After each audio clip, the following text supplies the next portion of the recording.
শিক্ষার্থীরা, তোমাদের ঢাকা কেন্দ্রীয় বিশ্ববিদ্যালয় অর্থাৎ ঢাবি ৭ কলেজে ভর্তি 2025-এ নতুন করে আবেদনের সুযোগ এবং কি কি আপডেট এসেছে এটা নিয়ে আজকে কথা বলবো। তাই তোমাদের জন্য ভিডিওটি অনেক বেশি জরুরি। শিক্ষার্থীরা, ঢাকার কেন্দ্রীয় বিশ্ববিদ্যালয়ে কি কি এসেছে দেখো। যারা আবেদনের সুযোগ পায়নি তারা কি করবে, তোমাদের সবচেয়ে বেশি প্রশ্ন। যারা আবেদন করেছে তাদেরকে আবেদন করা লাগবে, পরীক্ষা কবে অনুষ্ঠিত হবে, প্রবেশপত্র কবে থেকে ডাউনলোড করতে পারবে, সেকেন্ড টাইমাররা কি সুযোগ পাবে, আসন সংখ্যা কি হবে এবং নেগেটিভ মার্কিং নিয়ে তোমাদের কিন্তু অনেক বেশি প্রশ্ন রয়েছে, যেগুলো আজকে সমাধান করব। শিক্ষার্থীরা, যারা আবেদনের সুযোগ পায়নি তারা কি করবে দেখো।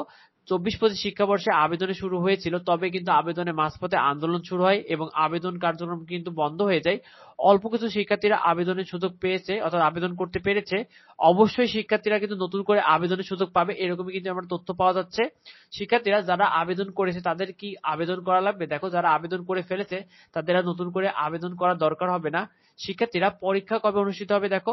18 এপ্রিল কিন্তু ব্যবসা শিক্ষা ইউনিট, 19 এপ্রিল বিজ্ঞান ইউনিট, 25 এপ্রিল কলা ও সমাজ বিজ্ঞান ইউনিট, 2 মে কিন্তু গার্হস্থ্য অর্থনীতি ইউনিট, 17 মে কিন্তু প্রযুক্তি ইউনিটে পরীক্ষা হওয়ার কথা রয়েছে।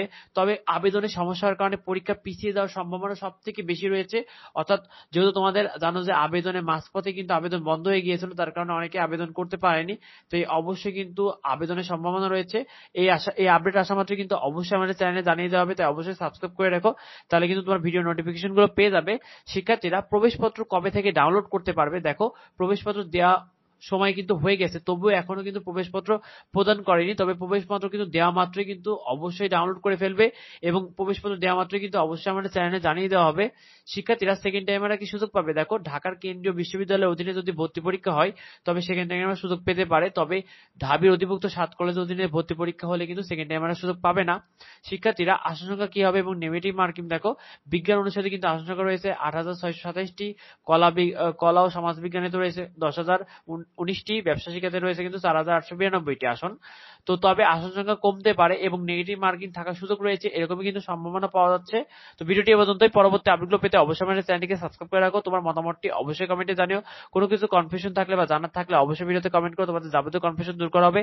এছাড়া কিন্তু আমাদের চ্যানেলে তোমরা নিয়মিত আপডেটগুলো পেয়ে যাবে, তাই অবশ্যই আমাদের চ্যানেলটিকে সাবস্ক্রাইব করতে ভুলো না। দেখা হয় পরবর্তী ভিডিওতে। ধন্যবাদ সবাইকে।